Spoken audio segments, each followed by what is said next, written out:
Hey guys, thanks so much for having me. My name's Mel.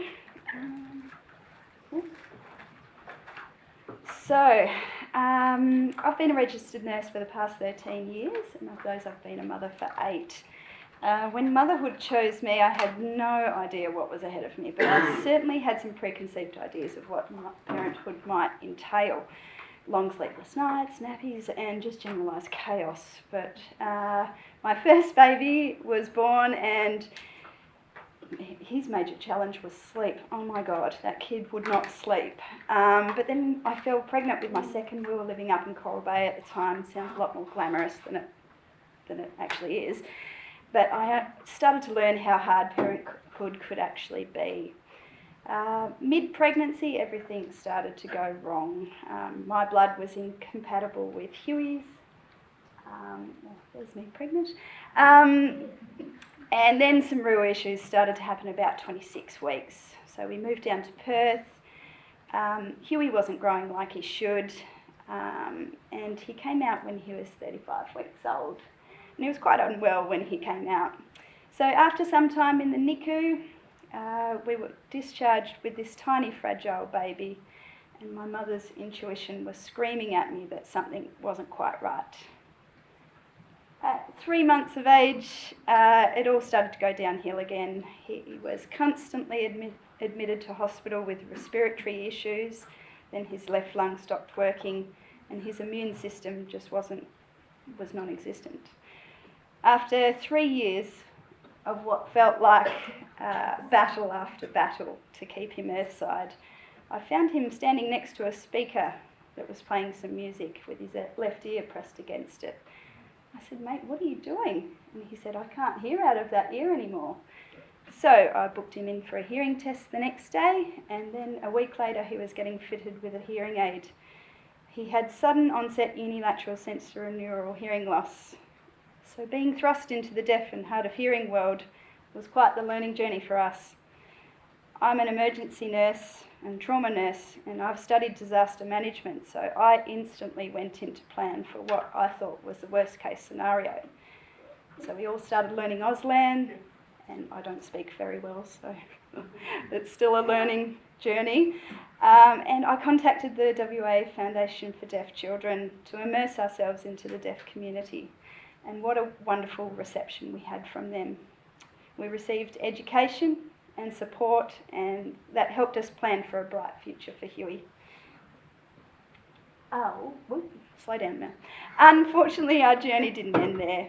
Huey continued to rapidly lose hearing, so he had an MRI, which showed extensive brain injury linked to a virus called cytomegalovirus. I'm going to pause there, because that's a long word. We'll just call it CMV. In my medical career of 13 years, I'd never heard of such a thing. So I wrote, "What the hell is CMV?" because that's the first thing that I said. What is this virus?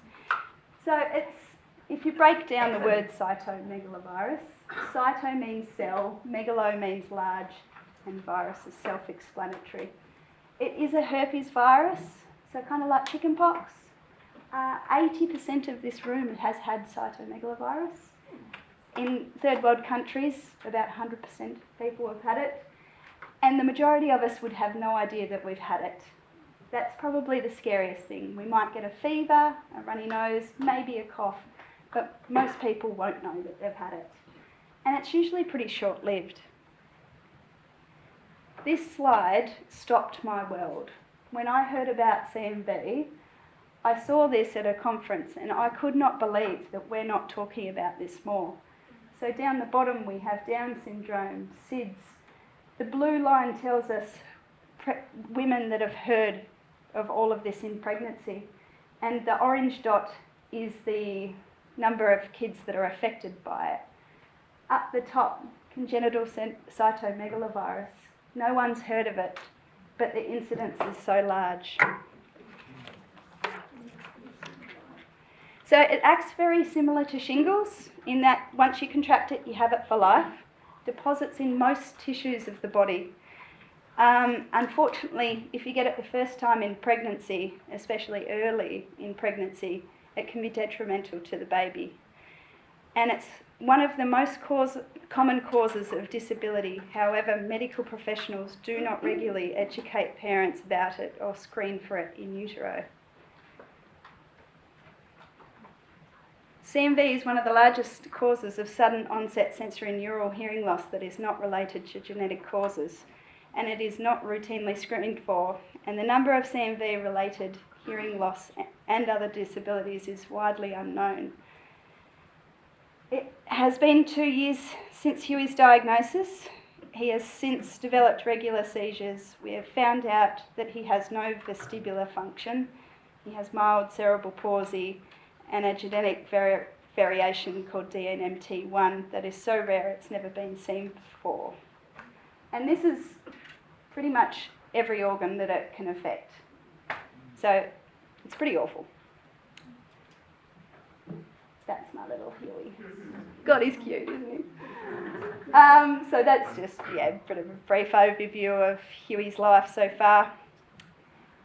Throughout all of this adversity, Huey has continued to be such a joy to be around and has absolutely defied all odds.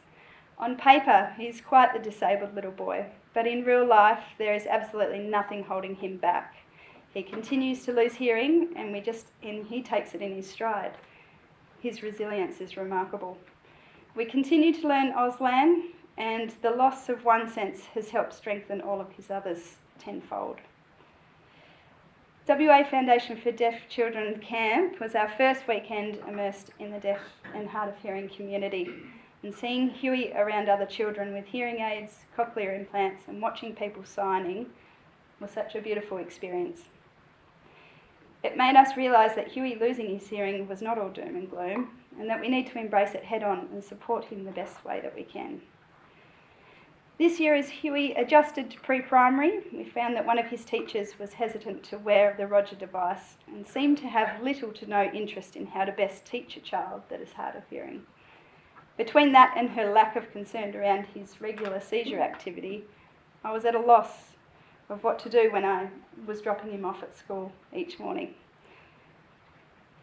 So I contacted Janelle in a bit of a state and asked some advice, and the organisation kindly agreed to provide an education session to the teachers of the school on deaf awareness. It was the first time that they'd done such a presentation, and it was a huge success. Since they came, Huey's teachers have been more engaged and supportive, and the school is now teaching Auslan instead of Indonesian to all classes under 3. We are eternally grateful. Our life as a family is pretty hectic. I drive from Margaret River to Perth most weeks. I still work as a FIFO nurse up in the sticks, and my career has taken a massive turn.